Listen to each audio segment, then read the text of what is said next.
Le bébé royal de William et Kate peut-il relancer la presse people? Les éditeurs ne peuvent que l'espérer après un début d'année 2013 catastrophique. Au premier semestre, les ventes des titres les plus emblématiques ont littéralement plongé, moins 9% pour Gala, moins 12% pour Public, moins 14% pour Voici et moins 17% pour Closer. Un recul encore plus marqué que celui enregistré par les autres titres de presse qui n'ont pas connu l'équivalent de ces baisses à deux chiffres. Cette contre-performance ne s'explique pas par une pénurie de scandales ou d'un manque d'activité de starlet de la télé-réalité. Non, si l'on se place à long terme, on voit bien que la presse people est en déclin depuis quelques années déjà. Rien qu'en 2012, l'ensemble des titres ont connu une baisse des ventes de 8,5%. Et sur les 5 dernières années, Gala a enregistré un recul de 11%, Public et Closer 12% et Voici 23%. Ces chiffres sont d'autant plus significatifs que la presse people fut la dernière famille de presse à entrer dans une phase de déclin. Le retournement du chiffre d'affaires est apparu dans la deuxième moitié des années 2000, alors que pour la presse féminine ou de loisirs, ce retournement était survenu dans la première moitié des années 2000. Pour les magazines d'information, c'était même à la fin des années 90.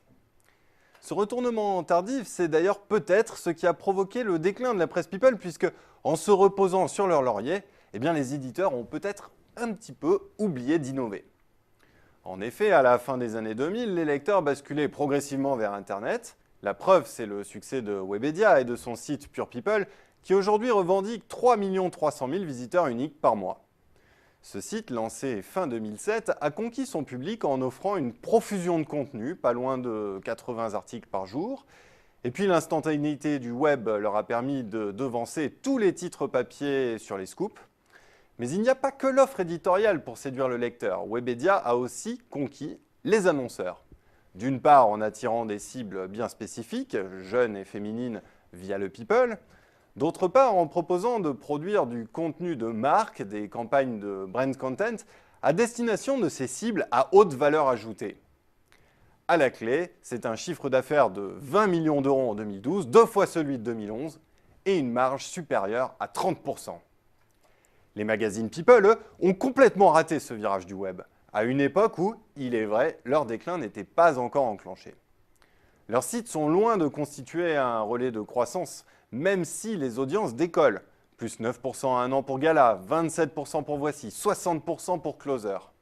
Mais par rapport aux pure players comme Webedia, le basculement de leur audience sur les nouveaux médias intervient tard, très tard, et peut-être même trop tard.